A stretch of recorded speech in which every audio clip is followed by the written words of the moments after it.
तर राम शिंदेच्याच सांगण्यावरना आणि गृह मंत्रालयाच्या दबावामुळेच सचिन घायवळला शस्त्र परवाना दिला गेला असाही दावा करण्यात आलाय। तर अहमदाबाद विमानतळावरना घायवळ लंडनला पळून गेल्याचा दावा देखील त्यांनी केलेला आहे।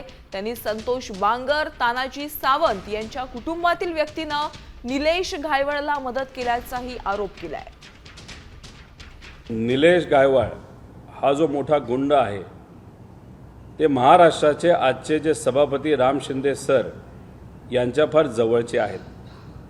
त्यांनी राम शिंदे सरांना सांगितलं असावं अशी एक चर्चा आहे आणि राम शिंदे सरांनी हे योगेश कदम यांना डायरेक्ट तरी फोन केला असावा, चर्चा केली असावी, नाहीतर होम मिनिस्टर कार्यालयामधून एक दबाव हा राज्यमंत्र्यांवर आला असावा आणि त्या अनुषंगाने सचिन गायवाळ जो मोक्यात सुद्धा अडकला होता पूर्वी असं आम्हाला समजते, त्याला तिथं बंदुकीचा परवाना दिला गेला।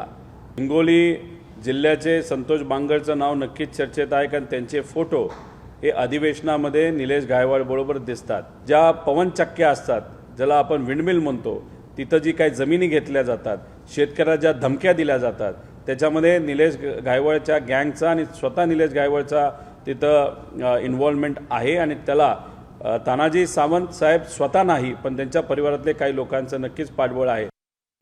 आता isakal.com आहे देशातील नंबर 1 ची मराठी न्यूज वेबसाईट। प्रत्येक अपडेटसाठी isakal.com ला नक्की भेट द्या।